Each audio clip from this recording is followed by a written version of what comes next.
Hello, welcome to The Honest Wargamer. I'm your host, Rob, and this is the Age of Sigmar Stats Centre, where we look through the event results from the weekend, powered by Warhammer Rob, not me, Rob. I'm also Rob. Hello, I'm your host. And then we look at the event results that have been going on, the events for Age of Sigmar that have been happening, and we talk about them, look through the list, and that's what you're about to do for a little while here. Across this weekend, there were 331 players playing across 6 different countries with a big event also happening in France as well, taking us to about 400 active Age of Sigmar players just over this weekend alone, which is really cool to see. We've got a good week's worth of lists. There's loads of really interesting Skaven lists, as well as some very, very interesting Lumineth Realm Lords lists. So let's dive straight in. As always, thank you to the Twitch chat, being part of the show, as well as you. Please do like, subscribe, share the show, and also join Patreon for the Honest Wargamer, which would be cool. Help support the show. Be very much appreciated. Thank you very much. Right, let's get on with it. The first event that we are going to cover is the Rocky Mountain Open AOS Championships. And this is our largest event this week, with 75 players being held in the USA. If you are a podcast listener, you're not about to see the beautiful view that is the Colorado location for this event. But it looks like there's a beautiful lake nearby, which is super nice. Being held at a golf course. Obviously, that's sad, burning down all golf courses. But, a really lovely, beautiful location, which is good. Organised by Kyle McCormick. Shout out to Kyle. Loads of love to you. You're a superstar. Congratulations to you. They had a top cut system. So people who are new to Age of Sigmar, you might not be sure what's going on. Basically, 40k exists, and therefore some Age of Sigmar events do some wild shit. That's my TLDR. Effectively, after day 1, they take some of the people at the top of some brackets, and then they break them into different groups. And those groups kind of have to Hunger Games it for day 2, and then battle it out to see who the champion is. And then if you weren't put in the right group in day 1, then no matter how well your Hunger Games, you can't represent District 8 on day 2 or something. I don't know. However, so I'm just going to go to the person who won the most games, which is Chris Daughtry of the SoCal United with his Sons of Behemoth army. He won 6 games, the only person at the event, I think, to win 6 games, which is cool. So shout out to him. He should be super chuffed with himself. And he was running a Sons of Behemoth army with his King Brod Stomp. He had King Brod, a Gatebreaker Mega Gargant, a War Stomper Mega Gargant, and then 4 different Man Crushers in a battle regiment. So he had a 3-drop army. If you have been listening to the show for the past few months, you will know how much I've been talking about the fact that King Brod Stomp is super underrated. I don't know if it was the last stat show or the show before that, where I was like, it's incredibly underrepresented, but is easily one of the best armies to have a successful win rate with at an event, a positive win rate potential, PWP, or just to do really well with at an event. And as you can see here, it's pushed through to the big 6-0. It's just a problem army. 40 wounds with a 5-up ward save, and then you can have another 35 wounds with a 6-up ward save, not including finest hours, all-out defense. Age of Sigmar 3 had a problem at the beginning of the game with save stacking and 5-up ward saves on tons of wounds, like used to see with Archeon, and you used to see with Gargants, and they then, in the latest update, gave Gargants back their 5-up ward save. In fact, the reason that the Amulet of Destiny, which is in this list, has a 6-up ward save is specifically because of its overuse in Gargant lists. So the fact that it's then been put into a book and returned is very interesting. Anyway, absolutely 11 out of 10 army. Another little interesting point as well, it's got the hand-carved Nullstone icon in here because there's no wizards in the list, which I think is fun. So shout out to Chris. Excellent run, 5-0 with the big lads. And then because of the pod system, we kind of have some other 5-0s and 5 draws and stuff. So just going to go through those now. Shout out to Madlad Puto. Real first name, quite interesting. I think he's kind of maybe like a Zoomer kid, because they've all got weird names, haven't they? And with his Fireslayers army, who is our 5 and a draw. I think the only 5 and a draw that there is in the event. But again, because it's all weird, I'm not sure. But he was running a Greyfield army with an Auric Rune Master, an Auric Rune Smiter, a Battlesmith, 2 Flame Keepers, 2. Count them if you've got nothing to do. A Rune Father, and then 20 Volkite Berserkers, 10 Volkite Berserkers, and another 10 for a total of 40. Then he's got 1 unit of 5 Auric Hearthguard, and then 10 Hearthguard Berserkers, 10 Flame Seekers, and Doom Seeker. So what's spicy here is obviously, as always, the 4-up rally. Great. Recursion in this game is super in check. And then also we've got Spell Ignore thanks to an Obsidian icon. And then if you do end up killing stuff which can rally, you get to tick up all of the bonuses on the Flame Keepers. Now, this has been a list that's been around for a while, and effectively, as the stuff dies, you're able to re-empower them, which we saw very recently. And even the Vulcan Flame Seekers, when they get buffed up, can do some crazy damage. So that's the Warcry warband that's out there as well. And there's a lot of bodies in this army. You know, you're talking, I think, something like 70 or so bodies in this list, and a ton of wounds to match up with it. So it's really interesting. And then they're rallying, as we've talked about with the Battle Smith. They're getting buffs from stuff dying, and they're fighting well anyway. So it's a really cool list. And I think Fire Slayers are actually in a really good spot in the game. I think they really, really are. Do they have natural predators in the game? Maybe, but I think they're actually in a really solid place. Then we had Dalton with his Oceanic Bone Reapers, and then Gareth with his Blades of Khorne. Now, Dalton was running Mortis Praetorian, so charging your opponent's turn, Catacross and Arcan, so Catacross with the buffs it brings to the army, and Arcan with the spell support it brings to the army, as well as spell defense, which I think is something maybe we could touch on more, but Arcan's got an ability to shut down quite a lot of spells quite aggressively, which I think is good. The Bone Shaper in here as well. Diversionary Tactics, I think, is a great command trait at the moment. And then he's got 6 Stalkers, and then 2x3 Immortis Guard, and the Bone Tithe Shrieker. So very limited on how many bodies he's got on the board. However, he's got a lot of recursion, he's got a lot of healing, and he's also got a lot of defense, both from spells and also obviously defense you get from Catacross, which I think is fun. And then we have Khorne being run by Gareth with his Reapers of Vengeance. There's nothing particularly different to this, like most of the other lists that we see for Khorne nowadays, because they are the S-tier army, probably. However, a fun little cheeky thing that we've seen included is the Slaves to Darkness Demon Prince, which is fun. Slaves to Darkness got that buff in the FAQ, and this is the second time we've seen the Demon Prince in a list. We've seen it previously last week in Nurgle list, which is fun, using the heroic action. Because the heroic action is on the War Scroll, you can also use the heroic action for this. This one's given Mark of Khorne in this list, obviously, because it's a Khorne army, which is fun. So yeah, very cool. Nice little addition into the list. Some fun tech in what is, weirdly, the most techie book. Most techie book? Probably the most techie book in the game. It is definitely the most techie book in the game, which is fun. So congratulations to Gareth in doing well as well. In a packed field, there was some great players at this event as well. Jeremy was there. He's just really, really solid. There's some really... the Nuge is there. Shout out to Emma Hurst, who was running Oakenbrow, which I loved. I love that list. I love Silverneth at the minute. I think they're really good. But hope everyone had a lovely time at what looked like a beautiful venue. And let's go look at the next event. Our next event is still in the USA, still in the USA, and it is the Battle to End Alzheimer's 2024. 60 players at this event, organised by Jeremy Hauk. It was held at Tables and Towers, which is a space inside of a mall in the USA. It looks really great. They're having very regular, consistent events, which I love to see. Love to get some pictures from the venue as well, which is cool. This has got, as I discussed, 60 players, which is really, really fun. So we ended up with 2 5-0s. Jacob Brandon of the Bottom Table Bullies with his Cruel Boys. You might know Jacob from previously running Skaven last year before, that was really, really good before kind of Skaven became in vogue. And Jeremy Vissier with his Lumineth Realm Lords Alumnia. Jeremy runs a YouTube channel called Barak Dur. You can go check it out, where I'm almost certain he recently discussed this list on his YouTube channel, so do give it a check out. Jeremy's an amazing Age of Sigmar player. He's got really insightful, really thoughtful, so do go check it out if you can. Okay, so let's go look at Jacob's list. Jacob was playing Cruel Boys with Gobsprak, Swampcaller Shaman ×2, Snatcher Boss and Sludgeraker, and another Swampcaller Shaman, so 3 Swampcallers actually. Then 2x10 Gut Rippers, 3 Manskewer Bolt Boys, unit of Hogrot Slitters, and then Dakob's Stab Lads, all in a double battle reg.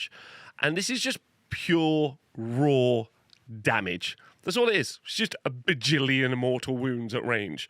Obviously, you've got the sneaky tricks that start the game as well. You've got the ability to do some really good spells, like Choking Mist is really nice. The War Scroll spell on Shamans, I think, is really nice as well. It's a great, like, universal spell, which I think is great. Just excellent. Gobsprak, obviously, so good. We see him in Big War for shutting down enemy casters and causing some real issues to the enemy, special support units, which is fun because that means that it leaves your Bolt Boys to just go and hammer at the big threat pieces that your enemy unit has. Even Gut Rippers can be buffed up to do quite a lot of damage, which I think is really healthy as well. And then the Sludge Beast, in addition, again, it's just a raw output army, which is fun. Someone said, Workhorse Paint in the chat is saying, walked by Jacob's table round 5 and all I heard was, that'd be 20 mortal wounds and that wasn't from Blizzard. Yeah, add Blizzard on. This army, I mean, potentially this army is doing 30 to 40 mortal wounds per turn. Add Blizzard on after that. So, most armies being around 100, 120 wounds, you're going to punch through most of the enemy army. So whether or not you don't have the sustain that you see from other armies, which is why maybe sometimes that drops off, because obviously there's all that recursion in other armies as well. Jeremy's list is a Lumineth Roblords list with a Scenari Cathalar, Caligrave, Enlightener, Venari Lord Regent, the Light of Altharion, an Eleanor, and Elithor, 30 Venari Wardens, 2 lots of Dawn Riders, and 2 lots of Blade Lords, and finally the Rune of Petrification. As I said previously, the MSU caster list has kind of replaced what we've seen a lot from tech lists multiple times, although this unit of 30 Wardens is something new. We saw from Phil Spriggers a month or so ago, we saw the 2 units of 15 Blade Lords as an addition. So I think we're going to see this played a lot, but it is super technical. There's loads of different spells and ranges and threats that are coming here. Eleanor and Elithor, late game, definitely pose a lot of threat. Light of Altharion, constant threat through the game as well. And then in this list, like the 2x15 Blade Lords we saw a couple of weeks ago, you've got that unit of Wardens as both the protection and also the punch in this list. They can have a 5 at ward save, multiple saves added on them to stack, and they've got those big-ass spears with 3-inch ranges and mortal wounds on top, so they are a hammer and anvil at the same time, very much like you would see with something like Chosen. However, these guys have got all of that spell support behind them. So it's interesting. And like I've said, Jeremy has done a YouTube video on this if you want to go check it out and deep dive this information a little bit more. So let's look at the 4 ones. And we've got Matthew Obringer with his Slaves to Darkness, Host the Ever-Chosen. Pretty spicy. There's an Archeon in there. Thomas Ling, one of my favourite people in the world, with his Silverneth Heartwood list, which is cool. Bill Hennessy with his Flesh Eater Corpse. Bill's also excellent with his Flesh Eater Corpse, only losing in the final to Jacob Brandon. Basil in Ferrara, fresh off his 5-0 with his Croak army, has decided to go Croak Kotal's Claw versus just doing a Croak bomb like everyone else, which I respect and love, so thank you. Joe Shoemaker with his Gruul Boys Grinning Blades. Connor Sell with his Cities of Sigmar Hallowheart, and it's not what you expect. Scott Huber with his Skaven. So let's go have a look through these, shall we? So, our Slaves to Darkness has got Archeon in it. This is Host the Ever-Chosen. That's the big standout here. There's also a big unit of 10 Chaos Chosen with the Marcus and Esh. But it's the Archeon in the list that's very, very interesting. I think Archeon is always going to be a problem piece, but maybe because of points coming down or whatever, you're going to see him more on the tabletop. I'm not sure, but getting a 4-1 with it feels really, really strong. And then there was some 10 Chaos Warriors of Nurgle and 10 Chaos Knights with Khorne. So you do have a real punch block in the Chosen and Archeon. It feels like that's enough to take over 2/3 of the board. Whether or not that's enough to win games, but it's really, really great. Congratulations. Our Silverneth list is Heartwood with Belthanos. Absolutely. Belthanos' inclusion in Silverneth, in my opinion, has absolutely changed how Silverneth are playing right now. They're much more active. They're much more dynamic. There's more people playing Silverneth, and they're playing it in a way that people aren't really expecting, and they're doing really well at the minute.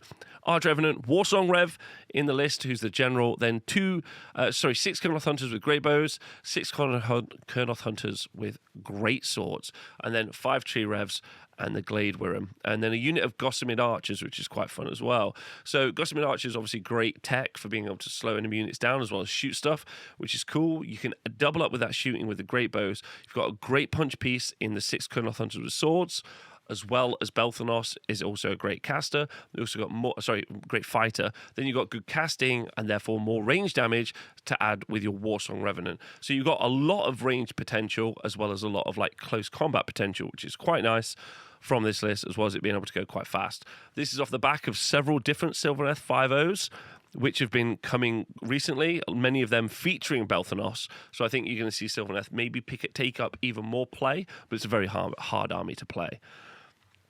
Our Fleshy Courts army is Hollowborn with 2 Arc Regents, a Gore Warden, and a Marrow Scroll Herald, and then 9 Crypt Horrors, 6 Crypt Horrors, 20 Ghouls, 2 lots of 3 Morbeg Knights, then 20 Beast Flayers, and 10 more Beast Flayers as well. Now, the recursion in this army is great. But what's crazy to see here, and I don't know if I've missed it, because I don't think I have, is there's no Chalice of Ushron in this list. It feels like you just start an army, and again, I don't know if anyone else can see it, I can't see it. Feels like you start this army with the Chalice, but this Chalice is not in this list, which is really interesting. And instead, and neither is like Big Ushron, instead, it's lots of small characters and lots of units. So this is really, really interesting, because it feels like Chalice is like an auto-include for the healing it does, but there's lots of units in this list. So like, 2 lots of Knights, loads of Beast Flayers, and then Big Brick. That Crypt Horror unit is absolutely wild and will smash face, as will even the unit of 6. So well done to Bill, because that's a really fun list. Basil was running his Seraphon coalesced with Kotal's Claw. He's got Starseer Croak, Ashroth Bannerbearer, who's the general. Then he's got 10 Saurus Guard, some Saurus Warriors ×2, and Kroxigor. And it looks like it's a big unit of 9 Kroxigor. Again, the Warhammer app doesn't output information correctly. It just says that there are 3. It's wrong. So it looks like I think that's a unit of 9 for 480 points, which is an amazing unit to be running around with and get a 4-1, in my personal opinion. Then the Hunters of Haunchi in here as well. And while you definitely have the power of Croak, I think Croak in Kotal's Claw really points out that Croak is not a problem before anyone starts to burn me at a stake. Croak isn't the problem. It's the sub-faction rules that get layered on top of Croak that you see from Starborn, specifically the Celestial Call Points. And in this, you really see him as the tech piece that he is inside of an army that's trying to do fighting and other stuff. So shout out to Basil for showcasing that, which I think is good. The other Cruel Boys list that's been run is very similar to Jacob's list, with triple Swampcrawler Shaman, Gobsprack, and a Snatch Boss on Sludgeraker Beast. Three lots of 6 Manskewer Bolt Boys for 18 in total, and then 2 lots of Gut Rippers, or 3 lots of Gut Rippers versus Jacob's 2, and then no Hobgrot Slitters or anything. So very, very similar. And again, it's all output. This is a Sigmar list. Whoa, let me tell you. Pretty cool. A sorceress ×2, a sorceress on Black Dragon, Ionis Cryptborn. Gotta say, he has to be one of the most popular allies and units that's used at the moment in Age of Sigmar. Very popular. Blackheart Fleetmaster and a Battle Mage. Then 20 Dread Spears, 10 Free Guild Steel Helms, 10 Blackguard, 2 lots of 10 Blackheart Corsairs, and then 20 Executioners in this list. Now, it's all about the ability to make it so that you cannot have armor saves thanks to Tenebral Blades, and then you just absolutely chew through units with any of the units in here, specifically Blackheart Corsairs or the Executioners. I don't think you'd really put on the Executioners, but you could. And then in addition, obviously, you've got things like Countercharge in this list as well. You've got Always Strikes First if you're playing Dark Elves, which is fun. So you can do some really fun stuff. And unless you have played against Cities of Sigmar a lot, I saw this weekend. Unless you played against Cities of Sigmar a lot, then the orders situation is very confusing. I'd also say that the tokens for the orders are very confusing as well. And I would probably speak to your opponent about making sure they understand which ones are which, because it can be very easy to be very confused by those, I would argue. But excellent work here. Very fun. Very, very interesting. And then our Skaven list has got Plague Priest on Plague Furnace, Screaming Bell, Greyseer, Plague Priest, Plague Seeker, another Greyseer on Screaming Bell, then 15 Censer Bearers, another 5, 2 lots of 20 Clan Rats, and then a Hellpit Abomination. And what you're seeing here is just what we've seen before. The Plague Sensor Bearers are going to go and ruin someone's day, absolutely smash them. Help It's going to smash them as well. Warp Lightning Vortex is going to be a great spell for putting down and doing damage, as well as shutting down enemy movement. But I think the winner from Skaven at the moment is Skabik's Plague Seeker. You can just hold an objective over other people that other people don't really understand how it works. And kind of like the city stuff, I think this catches people out more than they think. And then once they realize what they could do, they're out of position. And then all of a sudden, Plague Sensor Bearers are hitting you and beating you up while they've got Death Frenzy on them. And even if you hit them, they're going to just hit you back and they're going to ruin people's day. So great little list, really fun. Looks like an amazing event. Loads of great players at the event as well. Congratulations to the TO. Hope they raise loads of money. And shout out to the venue for hosting such a great event. The next event that we're going to look at is the Vic GT over in Australia. It was organised by Pat Nevin. And I've got Underhanded Gene in the chat giving me some hot info about the event. Super nice venue with a full bar and kitchen, doing every pub meal you can think of. Great bathrooms. Now that's actually more important than you could think of, to be honest. So this is all being held in Victoria, Strathdale in Victoria. So if you are over in Australia, you want to try and get to one of those events, do go look them up. We've got some pictures from the event as well. Podcast guys aren't going to be able to enjoy this. But you've got a lot of space at this event. It looks like everyone was having a great time. So shout out to everyone at the event. Let's go look at our 5-0. Our first 5-0 is Kieran Coates with his Skaven, and our only 5-0. So Kieran, the winner, the champ, the legend that is, well done to Kieran, was running with a Grey Seer and Screaming Bell ×2, and then he has a Plague Priest, a Grey Seer, and Skabik, and also a Plague Furnace in here as well. 2 lots of 20 Clan Rats, and you won't believe what else.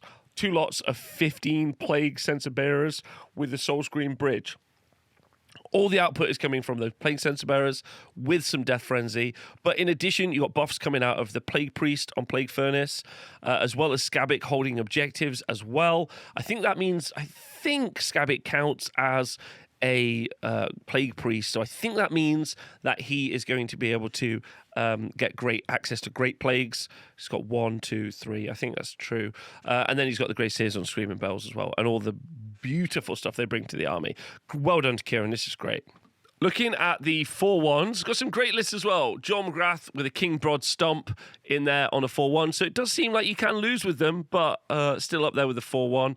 Joel Graham with a really nice mixed arms Idoneth Deepkin list. So it's in Iron Rack, an Achillean King, Lotan, and a Soul Scryer, and then 6 Morsar Guard ×2 for a total of 12. 2 lots of 10 Namati Reavers, an Achillean Leviathan, and an Alapex. And we saw this a couple of weeks ago as well, where Reavers do a lot of shots. And they really solve a problem of like clearing screens or putting some kind of like mid-range pressure on an opponent, and then you being able to use your high mobility that you've got for your Idoneth Deepkin to pick the battles that you want, clear flanks, sides, push center pieces. And obviously the Leviathan brings so much support to this army. Early game, they're very tough to get rid of. So shout out to Joel. Jordan Mouse with his Slaves to Darkness was running 2x6 Varangard and Be'lakor in his list, along with some Chaos Knights and some screening Untamed Beasts, which is good. So hot pick, not the best Slave Starters list we're going to read today, I promise you. David Sulava with his Gloomspike Gits was just going, it feels like reading the list, full send Gloomspike Gits. So Scragrot, Loomboss on Mangler Squigs, then 2x15 Boingrot Bounders, a unit of MoonClan Shooters in here, and then the Gobberpalooza and the Sneaky Snufflers. And the reason I say it sounds like full send, because normally you see the 2 units of 20 Stabbers and some screening Fanatics, and you see Boingrots charging over the top. This, you got the Loomboss and Manglers, just full sending away with the Boingrots. Quite like that. It's quite fun. So well done. Laszlo Nedovansky with his Flesh Eater Courts is running a Gore Warden. This is in Hollowmorn, Marrow Herald, an Arc Regent.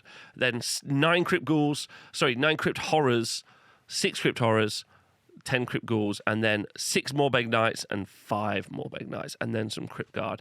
So I mean, it's just the healing and recursion in this, isn't it? But again, it doesn't look like we've seen the Chalice in this list either. So some of these Flesh Eater Corpse players obviously not thinking it's good enough.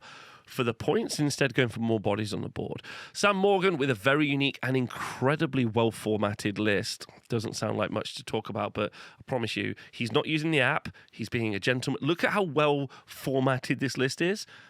It just looks perfect. Please just use War Scroll Builder. It's just a better version of everything. Anyway, he's running Castellai. He's got a great list. It's super unique. Vampire Lord, Prince Vordry, Lord Executioner, 20 zombies, 2 lots of 5 Blood Knights, and 2 lots of 16 Skirgan True Blades, which are from the Warcry set, all in a battle reg as well. Now, this is super cool because you get all the Castellai buffs on all the vampire keyword units, which most of the units in here, rather than the Deadwalker zombies, are. And again, this is super unique. One of the few people I've seen in the world running this list, and in fact, maybe the only person ever to run this list, similar to where we saw Phil Sprignall with his Flame Seekers for the Fire Slayers. Sam's one of the few people in the world. And Sam's also an excellent player, smart, funny, cute, confident, great. Nathan Thompson, the former winner of CanCon this year, or the winner of CanCon this year, was running Kharadron Overlords with his Baraknar Aether Chemist, Navigator, and Admiral. He's got a big Ironclad, and then he has 15 Thunderers inside of it, with some Endred Riggers and a Grunstrok Gun Hauler, just for a cheeky another little boat to run around, which we love as well. And then Tyler Gleason is our last 4-1 with the Blades of Khorne list. And he has got Be'lakor, which is a bit spicy, I guess, post the FAQ, with a Bloodthirster and Scarbrand. And then just make it up after that, don't you? Which is fun. Hope everyone in Australia had a great time. Great community, wonderful people. See you soon. Our next event is 3 minutes away from a McDonald's, which is great. Dasmore Wargaming Tournament being held in England. In the UK, on an industrial estate in this lovely little building. So they had 36 players playing at their event, and our first place was James Lake with a 5-0 with his Soul Blight Gravelords. Legion of Night, Manfred von Carstein, Vampire Lord, and Necromancer, and then 10 direwolves, 20 Deathrock Skeletons, 20 Graveguard, and then 2 units of 5 Black Knights. So James has been a great player. He's been playing the Soul Black Gravelords for a long time and pushing them forward. And they're still really good. All the recursion that you need from an army in the right places at the right time. Manfred just doing really good work, being really solid. Hunger to keep them coming back. Yeah, just very, very solid. And then Graveguard are just going to go slap people's faces off. Black Knights for helping do the same job there. Just really great, strong army.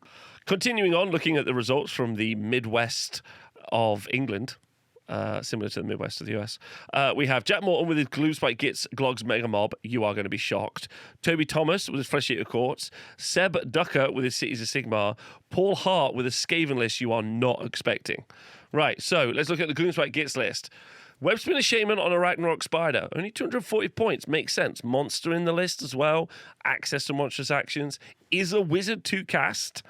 Not bad. Very survivable. Dankold Trogboss. Webspinner Shaman. It's all in Glog's Mega Mob.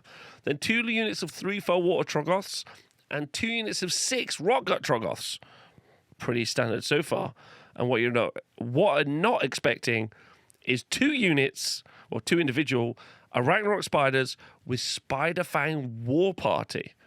Now, has he discovered some secret tech? No. He just played 400 points down. So congratulations to him.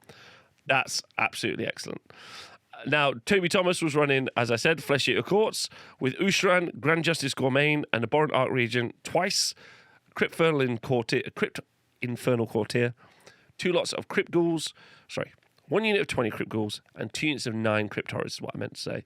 So again, 2 big blocks that are going to go smash face and eat happily. Well done to Toby. Seb was running a Cities of Sigmar Excelsis list with a Warforger, a Battle Mage ×2, a Freeguild Marshal on Griffin, a Freeguild Cavalier Marshal, and the Pontifex. And then 10 Cavaliers and 3 units of 5 Cavaliers. Obviously, they all get +1 save. all of them have a 5-up ward save, thanks to the Pontifex if she gets the prayer off. So that's already very survivable on the Cavaliers. Then you get some healing thanks to the Free Guild Command Corps. And then they've got the countercharge ability for like plus attacks and like plus rend and plus damage because they're Cavaliers and stuff. You don't get the plus attacks from the Cavaliers, you get plus rend and plus damage, but you get plus attack from somewhere else. So that's pretty good. So very survivable, very tough, and they do an incredible amount of output, as well as the Free Guild Marshal on Griffin being a great solo character piece that just runs around, which is solid. Then Skaven, we have a Vermilord Deceiver, a Greyseer, Slink, Skittershank, a Deathmaster, and Thanquol. Okay, Thanquol's in there. A Deceiver's pretty good, especially for the teleport. That's really fun. He's got the Shadow Magnet Trinket as well as Levitate, so you expect him to be able to like zip in and go and take out an enemy unit. Slink also on the Deep Strike, potentially taking out an enemy character. But where it gets really spicy is 20 Night Runners times 2, a unit of Night Runners, and then a unit of Gutter Runners. So 50 Night Runners, 10 Gutter Runners, and then a Warp Lightning Vortex. So just an absolutely crazy Skaven list. Has Paul discovered like a meta-changing list? Maybe. Like, that's the answer. Like, this is crazy. I can't believe at the same event, a unit with War Parties did as successfully as a unit with loads of Night Runners and Gut Runners. Amazing stuff. Well done to him. Then Adam Hargrave has again usurped the expectations of what we were expecting from some lists, and we're seeing Bone Splitters doing well, getting a 4-1. Kragnos, a Wurgog Prophet, a Weird Knob Maniac. Then 10 Savage Boar Boys, 2 lots of 5 Savage Boar Boys, 10 Savage Boar Maniacs, and 5 Savage Boar Maniacs. So don't forget, you get Run and Charge thanks to Kragnos. Kragnos is going to go take out enemy monsters, and you've got Smash Face, Have Fun, and a Wurgog Prophet for doing mortal wounds. An absolutely crazy event with some amazing results, which is going to set the internet on fire for exactly 5 minutes, which is great. Our next event is in Finland, which is great to see. They don't have loads and loads of 2-dayers, but it's lovely to see. And they had 34 players playing, which is awesome. Shout out to the Finnish community. I hope you're having a great time. It's being held in Williamsburgstaten. I'm pretty certain that's where it's being held. And our only 5-0 is Lumineth Realm Lords with, you guessed it, MSU Heroes, being run by Antu. This is in Alumnia, with an Enlightener, a Caligrave, a Banner Blade, a Lord Regent, a Light of Eltharion, and a Lania and Elithor again. And just like we saw from Phil Sprignall's list 2 or 3 weeks ago, we got them 215 Fenari Blade Lords, right? And while I'm not necessarily a fan of these kinds of lists, I can see them doing very well. And they have done very well for more than once now, which is interesting. And there's also one unit of smaller Blade Lords, unit of 5, and a unit of Dawn Riders. And again, any insight that can be gleaned from these will be something that we should do in a deeper dive, but loads of MSU casting in this army. Our 4-1s, we have Pietra Ukarnanen with his Seraphon Fangs of Sotek Croak Bomb. Then we've got Oleg Morozov with his Daughters of Cain, or their Daughters of Cain, Xantha Kai. And they've got Marathi Kane, Shadow Queen, Blood Rat Medusa, then 10 Blood Sisters, 10 Blood Stalkers, 10 Blood Sisters, and double Heart Renders. I'm honestly surprised we don't see more Daughters of Cain in on the tabletops. Marathi's just a really solid choice. Like, I don't know what to tell you. Really good. Blood Rat Medusa's really good. So you can't Blizzard off Marathi. That doesn't work as well.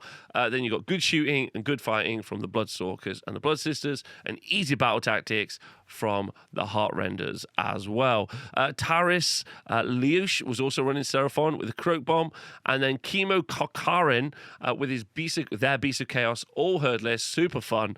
The Doom Bull in an all-herd sub-faction was the general, meaning they had 9 Bull Gore in the list, 2 lots of 10 Gore, and One-Eyed Grunnock in here.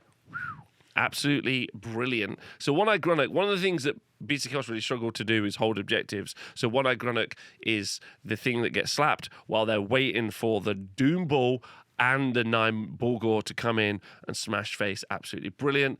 And then finally, Alexix X with their Nurgle list was running Blessed Sons with Blowbrot Spawn, Orgot Demon Spew, the Glotkin, Rotbringer Sorcerer, then 10 Plague Bearers, 20 Plague Bearers, Rotmire Creed, and Corvus Cabal. So countercharge, as we've talked about with Glotkin many times in the past, big characters with great ward saves, great armor saves, being able to tank and do loads of damage over time, thanks to the the dot damage that you do from poison. I forgot what it's called, plague points, whatever they're called right now. And then Rotmire Creed, obviously the ability to do even more of those plague points to all the units around them. And then Corvus Cabal, really nice for being able to achieve definitely some of the generic battle tactics from the core book. Contagion points, that's it. So really fun. Looks like a great event over in Finland. If you get the chance to go over there and play, you probably should. And shout out to everyone in the Finnish community. The next event takes us to America, to probably one of the best run events I've ever seen, organized by Ryan Muskoff. He's just a really great human being. They're running the Ides of March 28-person event being run in Maine in the USA, which is cool. It looks like it's being held near a lighthouse, and honestly, just stunning. What a great choice to run an event here. Well done to everyone who went, and also everyone who just took part in it. Just such great people. Great work. So, the Ides of March Age of Sigmar GT had 24 players, and the first 5-0, or the only 5-0, was Benjamin Moley with his Blades of Corn, Reapers of Vengeance. And again, just an inspiring list. Well, shout out to Benjamin. It's Reapers of Vengeance, Bloodthirster and Fetid Fury with Firebrand and Argath, King of Blades. Beautiful. Slaughter Priest, Exalted Deathbringer, really unique. Rarely see that. Slaughter Priest, Valkyr, which is a great little choice. You never really see it. They get to do some great little, you get to use her as like a little assassin piece, which is super cool. And then, just out of nowhere, Bloodthirster and Incense of Rage being able to double up with that Bloodthirster and Fetid Fury. You love to see it.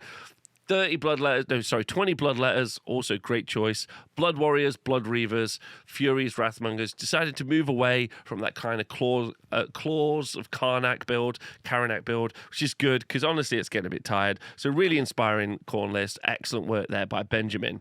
Looking at the 4-1s, the Derek Perham is running Seraphon, Fangs of Sotek, Zach Boyce with Skaven, Corey Begley with Ironjaw's Bloodtooth, and then Dylan Therault with Cities of Sigmar.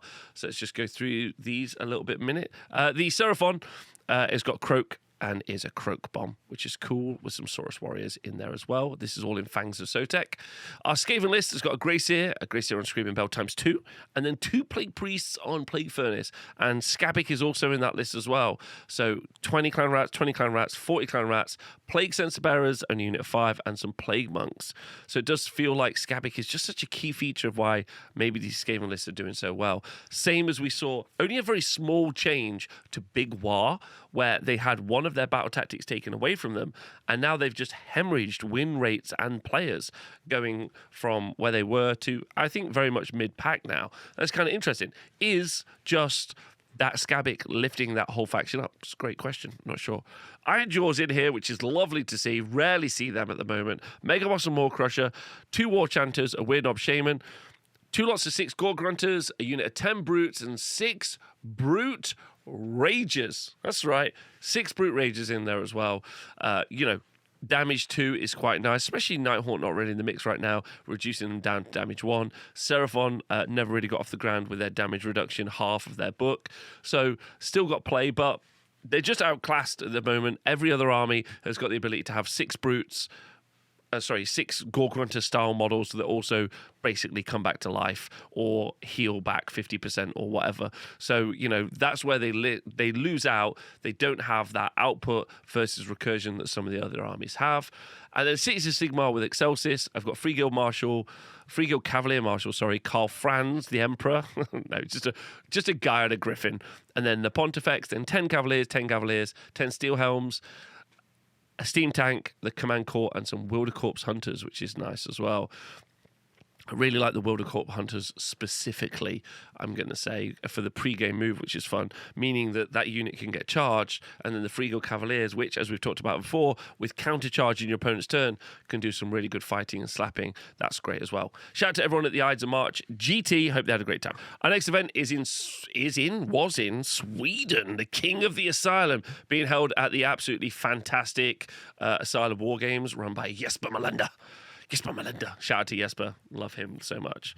Right, okay, so Tobias Crick won the event with a 5-0 with Stormcast Eternals, Hammers of Sigmar. He had Ionis Cryptborn, Knight Incanter, Lord Celestin on Dracoth. And like I was talking about with Dom earlier, or Dom was saying in the chat, he's just a great little solo piece that just goes out and smashes, which is great. Then Liberators, then 2 Dracothian Guard Concussors, a unit of Fulminators, a unit of Vanguard Hunters, 2 Stormdrake Guard, and 2 Stormdrake Guard. And actually, I think Stormdrake Guard are making a bit of a comeback right now. They're very good, they're very fast, they do a lot of damage, they're very survivable. Concussors are doing a lot of shots. Fulminators are great. Vanguard Hunters for doing battle tactics. And then the Lord Celestin on Dracoth is excellent as well. Let's take a look at the 4-1s. Albin Glauman is running Fireslayers. He's got an Auric Runemaster, Runesmiter, Battlesmith, Grimhold Exile, and Ionis Cryptborn, who just seems to be everywhere. Then 2 lots of 10 Volkite Berserkers, 15 Auric Hearthguard, 4 Doomseekers, and then all three Magmic Invocations, the Infernoth, the Runic Firewall, and the Zaggroth Famesplitter. So as well as the Doomseekers being able to do a ton of damage in combat, you've also got all of the bonuses you get from the Grimhold Exile, making the army very, very fast. Ionis as an ally, as well as in armies, is just seeing so much play right now. Just so much, which makes a lot of sense. Okay. And then we got Linus Kingforce with his Blades of Khorne, also on a 4-1. Blades of Khorne, he's got a Bloodthirster and a Fet Fury with Firebrand and King of Blades, Slaughter Priest, and Scarbrand, Skull Reapers, Blood Reavers, and other stuff in there. And a unit of Mighty Skull Crushers, which is fun. And I'm not intentionally skipping over Khorne, but when you just see the same character with the same loadout all the time, there isn't really much else to push beyond that. Sometimes, I've said this before about Khorne lists, it's those two things, and you'll see some Hammer unit alongside it as well. Then you've got Robin Bjorkblad with his Flesh Eater Courts, Gristlegore, Usharan, Abhorrent Ghoul King, and Royal Zombie Dragon, so 2 bigs. And then 1, 2, 3, 4 Royal Terrorgeists. Wow. Absolute wowzers in this list. And the Carnal Throne. I have nothing to add to that versus that's some good Warhammer right there. Robin Bjorkblad, you're the best. I hope everyone had great Asylum Wargaming and had a great time. The next event is the March of the Regiments at the TSN Arena held in Nottingham by me, Rob, your host, which is cool. Anyway, there was an amazing 5-0 at this event. Samuel Kimbley. This is his first ever 5-0, which is great. And today, it's his birthday. So shout out to Samuel Kimbley. Yeah, for his happy birthday to him. Right? Now, he's running Slaves to Darkness, Cabalist, and he had a horrific run. He beat Croak Bomb. He beat KO. He beat a ton of Blackguard from Cities of Sigmar. He just had a really, really, really solidly tough run, which is great. Yeah, happy birthday to him.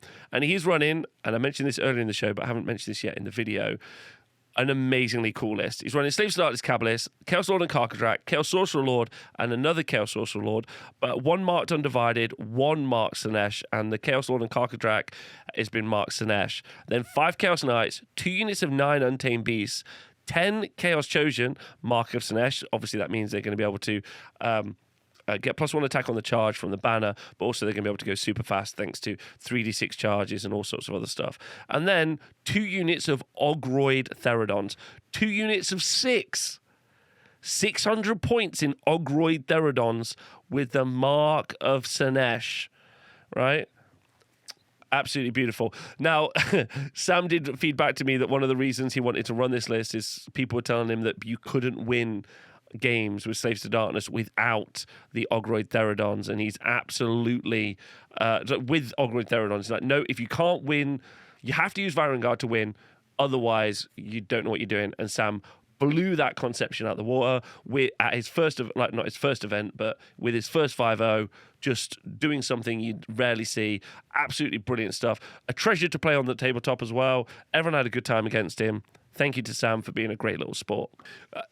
In our 2 4-1 slots, we had Josh Bunning, who's just a treasure. Him and his dad turn up to events a lot, and he's a real credit to the community. So thank you to him for coming to my events. So Josh Bunning of the team SPF 50 was running Flesh Eater Courts Morgan. He had 2 Arc Regents, an Ushran, Marascroll Herald, and then he had 20 Crypt Ghouls, and then 30 Crypt Ghouls and 2 lots of 10 Crypt Ghouls.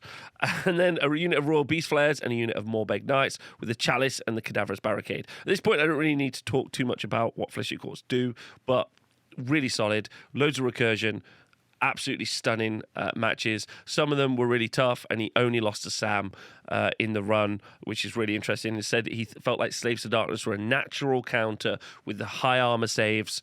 Any rend that they have a lot of rend, so they're able to like just punch through stuff. Just really, really good. Oh, sorry, it was 2 20s and a 40 or something. But anyway, he's just a great dude and great list. Then Dom, even greater dude, not even greater, as good a dude. Sorry, I apologise. Won best sports at the event, and he was running Stormcast Eternals, Hammers of Sigmar, and he was running Karazai, Neve Black Talon, Ionis, a Knight Arcanum, 2 Fulminators, 2 Vanquishers, the Quest of Soulsworn, and then Lorai in this list. Okay, and what does this list do? I have no idea. What should it do? I don't know either. It's just a Karazai. That's all I can say is great guy, terrible list. So I'm gonna agree with the chat.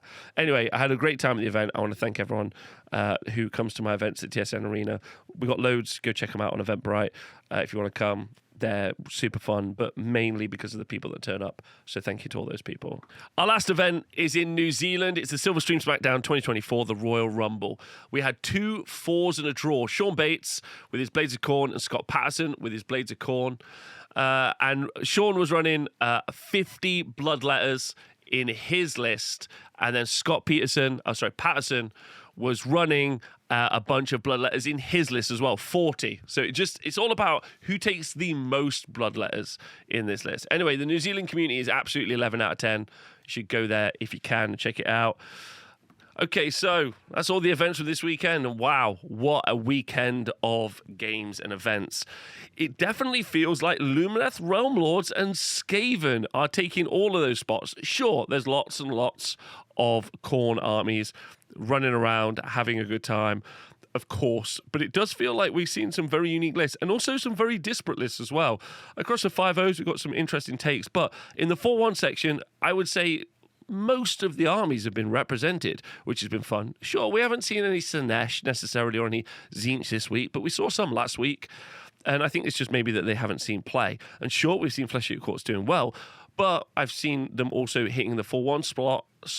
And if we look over at the Australian event as an example, there were like 14 lists that were Flesh Eater Courts, and only like 1 got into the top 4-1s at all or anything. So I think it's very, very open at the minute, especially based on the battle plans.